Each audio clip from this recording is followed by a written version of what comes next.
My name is Kevin. This year, I turned 40. I work at a small-town factory near my home, manufacturing auto parts, mainly car lights. My job is to supervise temporary workers lined up on the assembly line and ensure we deliver the specified lights by the deadline. Some of these workers have issues that trouble me, and one such case is the recently joined Emily Smith. There are no problems with her work or performance. In Emily's case, it's not so much a problem as it is a concern. Emily didn't have lunch again today. I asked her, sitting in a corner of the cafeteria during lunch break. She looked up at me awkwardly. "Yes, I didn't have time to buy," she said. "You can leave the factory to buy some," I suggested. "But wouldn't that be against the company's rules?" she asked. "It can't be helped. If you don't eat properly, it'll affect your work in the afternoon too," I replied. "I'm sorry, but I don't have the money to buy food," she said. Again, she not only doesn't bring lunch, but she also barely has any money on her. Even as a temp, she should be making between $1,800 to $2,000 a month, including overtime. The pay might be low, but it's not so bad that she should always be struggling financially. Plus, she lives with her parents. She should have some money to spend. "Hey, are you managing your money properly?" I asked. "And Emily, you should take more care with your appearance." She looked down as I said this. Emily had just graduated from high school, but frankly, she was unkempt. Although she seemed to bathe, it appeared she wasn't washing her company uniform properly, as it was dirty and worn out. She smelled bad, causing complaints from other temp workers. "I'm sorry. I'm not allowed to use the washing machine," she explained. "That can't be true. Everyone's getting upset, so please come properly dressed from tomorrow," I insisted. She nodded weakly to my words, but at that time, I didn't realize she was in a situation far worse than I could have ever imagined. These young people nowadays really lack discipline. That night, after finishing work and returning home, I grumbled to my wife Susan for dinner about Emily again. Yes, she doesn't really bring lunch, she's careless with money, and on top of that, not washing her clothes is just the worst. Don't you think? Oh, that topic again. Susan's expression clouded. Lately, I have been complaining about Emily to my wife quite a bit. She must be tired of hearing it, but Susan's reaction was unexpected. "Maybe Emily is being mistreated by her parents," she said. "What do you mean?" I asked. "I've been hearing some rumors in the neighborhood, and it got me thinking," Susan explained.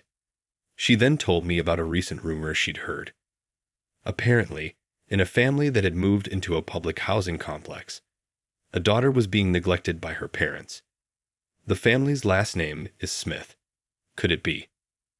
"Well, it seems that girl is her father's stepchild and the family treats her coldly," Susan said. "Can you keep an eye on her for a while?"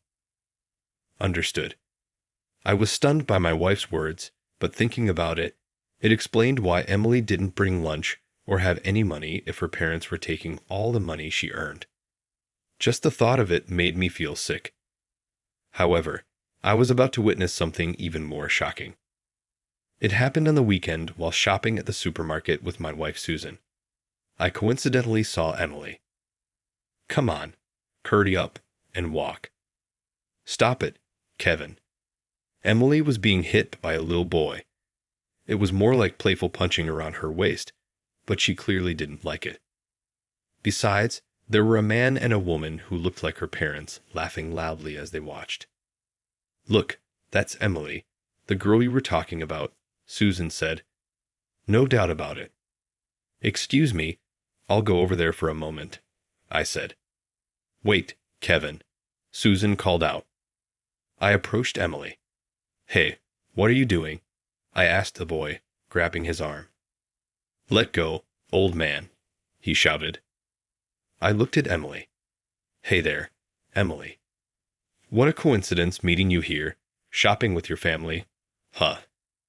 "Yes, that's right," she said, her eyes filled with fear as they shifted towards her parents, who were watching me with suspicion. Are you Emily's parents?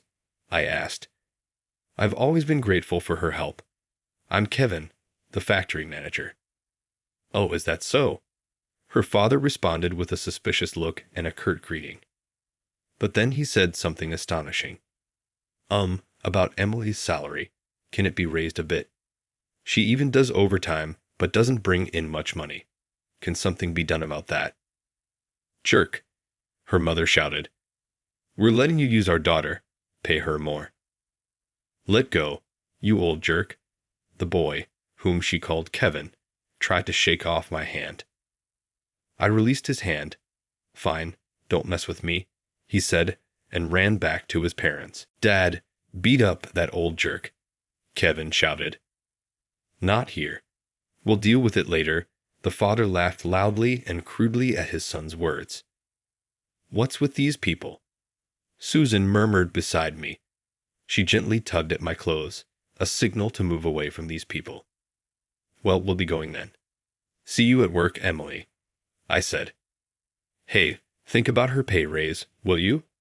The father shouted after us. Ignoring the shouting boy, we walked away from the Smith family. Emily watched us leave with a longing gaze. Kevin, thank you for yesterday. The next day at work, Emily approached me. I didn't realize what you were going through. I'm sorry for any thoughtless things I've said before.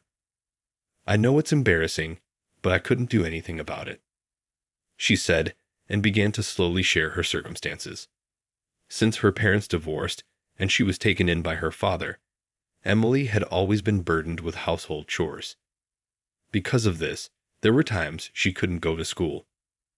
After middle school, she worked part-time while attending a night high school with her father's permission. At that time, she wasn't deprived of her earnings. She had to manage everything herself, but she lived relatively freely. However, everything changed after her father remarried. Her stepmother disliked her and treated her coldly, teaching Kevin, her stepbrother, to treat Emily like a servant. Her father never reprimanded the stepmother's behavior. Instead, they demanded she pay back for being raised by taking all her earnings from her part-time jobs. Her clothes and personal belongings were thrown away by her stepmother, and she was even restricted from bathing often and washing her clothes. That's why I couldn't wash my uniform freely, and it got all tattered. I'm really sorry, she concluded her story. I was speechless for a while, overwhelmed by her situation, which was worse than I could have imagined. Despite being in such a tough situation, I thought she was strong for enduring it alone, but also felt deeply sorry for her. Then I handed her something. Here, eat this if you'd like. What is this? She looked at the package I handed her with a confused expression on her face. My wife made this packed lunch especially for you. She really wants you to have it. Just give me back the empty box when you're done. No rush. Wow, your wife made this homemade lunch for me. I'm so touched, she said, tears welling up in her eyes. Trying to hold back her tears, she said in a trembling voice, Thank you so much. Even though I've been such a burden, it's okay. Also, could you hand me your uniform over the weekend? My wife is eager to wash it for you. Are you sure? You're doing so much for me, she responded in a tearful voice. That's all we can do for you. And remember, if you ever want to leave your current situation, you can always talk to us. Thank you, but what would my family say if I accepted help? Tears streamed down her face as she tried to hold them back. It's okay. I know someone who's an expert in these matters. We can definitely help you. I gently rubbed her shoulders to reassure her. Sobbing, she expressed her feelings. I don't want to live in that house anymore. I want to have a normal life like everyone else. Please help me. Her pain, borne in silence for so long, resonated painfully with me. That night, the front of my house became a bit of a battleground. Hey, where did you take Emily? Bring her out. For some reason, Emily's father came to my house demanding her return. He kept banging on the door, yelling at us inside. Susan looked at him anxiously. Hey, are we okay? she asked me. We are fine. Besides, if we engage with him, our house will turn into a mess. I reassured her while holding her shoulder. Emily wasn't even here to begin with. It's a hassle that he showed up like this. For now, I've called the police, just like you said. Susan whispered to me while holding her phone. Good, that's the right move. I smiled at Susan and took the phone from her. I then dialed a certain number. Soon after, Emily's parents were taken away by the police. Phew, that was scary. I'm sorry for causing this. Emily's apologetic voice came through the phone. I spoke gently to her over the phone. No, it's okay. Did you manage to get to the station all right? Yes, I'm on my way to the NPU you told me about, Emily replied happily. Yes, I was the one who helped her run away from home. The reason Emily's parents came to my house was that I had advised her to leave a note implying she was heading here. I thought it would buy her some time to escape. But are you sure I'll be accepted? She sounded anxious. Don't worry. Helping kids oppressed by their parents is what that NPU does. Thank you so much. Her voice trailed as she spoke. I could sense her near tears even over the phone.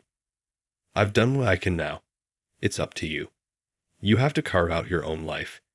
You okay with that? Yes, I'll be fine. You've endured your family's unreasonable treatment for so long. I'm sure you'll be okay, no matter what difficulties you face. Yes. Oh, I've arrived. I'm going to hang up now. All right. Take care.